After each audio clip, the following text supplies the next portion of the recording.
আমি Mukherjee management consultancy থেকে শেখ সর্বপ্রিয় কথা বলছি এবং আজকে আমাদের মধ্যে উপস্থিত হয়েছে একটা ইন্টার্নশিপ স্টুডেন্ট এবং ওর কাছ থেকে শুনে নিই যে ও কি কি শিখবে এই ইন্টার্নশিপ থেকে। ফার্স্ট অফ অল তোমার নাম কি? আমার নাম সরজিৎ সাহা। তুমি কোন কলেজের স্টুডেন্ট? আমি ব্যারাকপুর রাষ্ট্রীয় সুন্দর কলেজ। আচ্ছা, তুমি তোমার এই ইন্টার্নশিপের টপিকটা কি ছিল? আমার ইন্টার্নশিপের টপিক হচ্ছে সোশ্যাল মিডিয়া মার্কেটিং।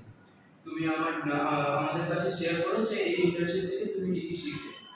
বেসিক্যালি আমি এখান থেকে শিখতে পেরেছি যে আমি ইন্টার্নশিপের মধ্যে যে গুগল ফর্মে কিভাবে কোনো কাজ করতে হয় এবং সেই সম্বন্ধে আমার কোনো আইডিয়া ছিল না, এবং এখানে আসার পর থেকে আমি শিখতে পেরেছি যে কীভাবে গুগল ফর্মে আমরা কোয়েশ্চেন ক্রিয়েট করব এবং কোয়েশ্চেনগুলো সেখানে ক্রিয়েট করে কীভাবে সার্ভে করতে হয়, বিভিন্ন জায়গা থেকে সার্ভে করে নাম্বার কালেক্ট করে সেই সেই গুগল ফর্মে কীভাবে বসাতে হয় সেগুলো আমি শিখতে পেরেছি।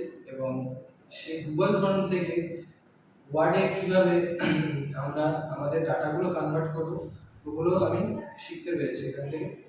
ওকে ফাইন, এবারে তুমি বলে দাও যে আমাদের স্যার ম্যাম যারা যারা ছিলেন তাদের বিহেভিয়ার কেমন লাগলো এবং ওভারঅল আমাদের সার্ভিসটা কেমন লাগলো। আমার মুখার্জি ম্যানেজমেন্ট কনসালটেন্সি এমএমসি এখানে আমার সার্ভিস খুব ভালো লেগেছে এবং এখানে স্যার ম্যামরা খুবই ভালো। এবং বেসিক্যালি অরিন্দম স্যার তিনি আমাকে এই ইন্টার্নশিপ সম্বন্ধে বিভিন্নভাবে হেল্প করেছেন এবং বিভিন্ন নলেজ আমাকে দিয়েছেন, তার জন্য আমি খুব thankful. Okay, thank you.